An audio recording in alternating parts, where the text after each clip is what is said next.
All right. Uh, in this video, I'm going to talk about my most prized student. My most prized student. Okay? All right. I have a class coming up, so I'm going to try to get this over with quick before they disturb this video by walking in the door. All right. So this comes on the heels of being criticized by people. Actually, some assholes, right? Asking, well, who are you? How many mixed martial arts people have you trained, and how many mixed martial arts champions have you trained? Okay, so I'm going to tell you about my most prized student. Okay, and this will give you an idea of what I'm about. Okay, so here we go. Um, his name is Zake. We'll call him Zake. That was his nickname. I won't give out his real name because he's still around, right? His nickname was Zake. Okay.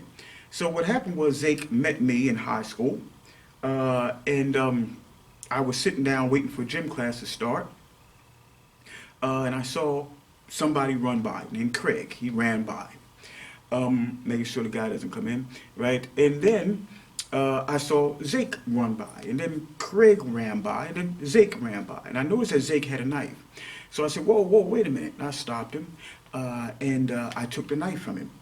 And I asked him, I said, I told him, sit down. What's going on? He said, well, Craig keeps talking trash to me, and I said, well, you know what, Craig can't really fight that good. He dresses well. His mother takes care of him, and he wears all the latest fashions, but he's a lot of mouth. He can't fight, so you don't need that knife. He said, well, I don't know how to box or nothing like that. I said, okay, all right. Well, you still don't need the knife, right? So we left the conversation there. The gym class started, so we left it there. About 2 days later, Zake comes and he comes to my table, or comes with a table where me and some of my friends were sitting playing cards in the lunchroom. He sits down, and then when everyone leaves, I stay there for a minute. I'm getting the cards together, getting up, gathering the cards. I'm going to my next class, and he starts to ask me something. He wants to ask me something. So I pick up that he wants to ask me to teach him how to fight. So I said, okay, all right, no problem. You have to listen to me though. When you listen to me, you'll be all right. So what days can you come down? What days can you come to my house? So he told me 2, 3 days a week. I said, okay.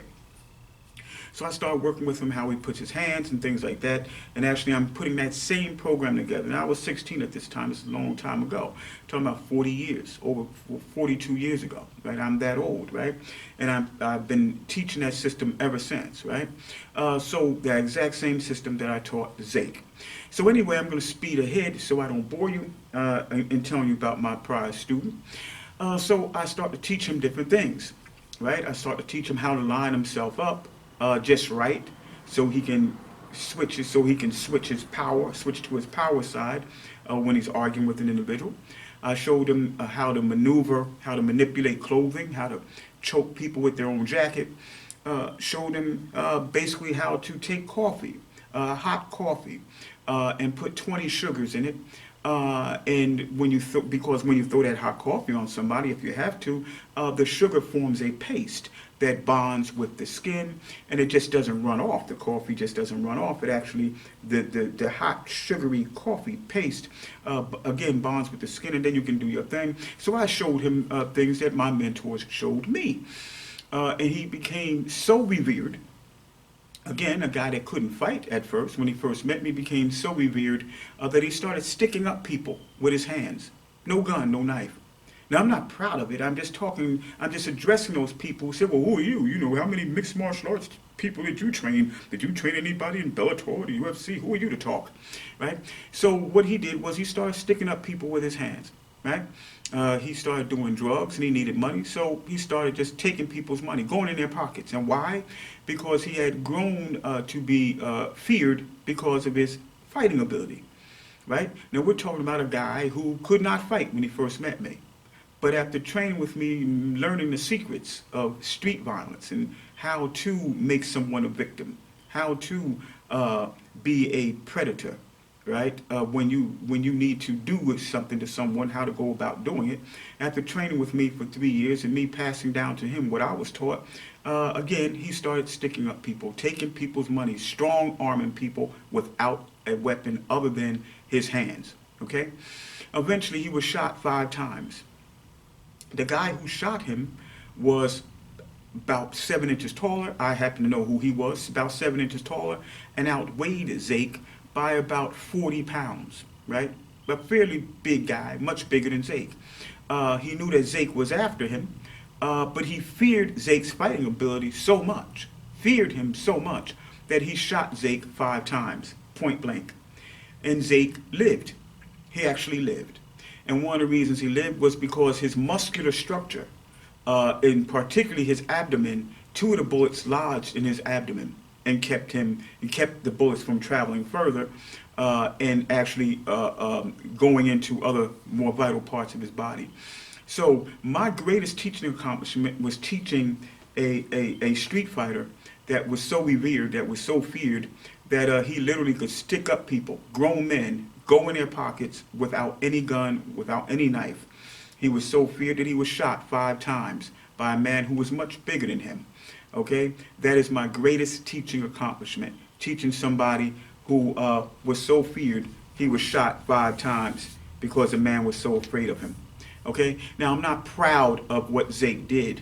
I'm not proud of that. But I am proud of the fact that I have taught people who were that feared, who knew what they were doing. And if you ran afoul of them, you would get seriously, seriously injured. Okay? So teaching an MMA champion was never anything that I wanted to do. I couldn't care less about that. Right? No fight starts with, are you ready? Are you ready? Let's get it on. Okay? It is as close as you can come to real street fighting, mixed martial arts. I love it. I don't think those people should be criticized. I think they are modern day gladiators. But for those people who said, well, you know what? Who did you train? Did you train any mixed martial arts champions? I'm telling you people, no. I did train someone who was bad enough to stick people up with his hands, who would go in your pockets. Yes, you. Go in your pockets and take your money, right? And wouldn't have a gun. He was that good with what he did, okay? Yes, that was my greatest teaching accomplishment. Teaching somebody who was such a badass, someone tried to kill him because he was coming after him. All right, there you go. My name is Save Carmen, walking encyclopedia of martial arts. I'll see you next video.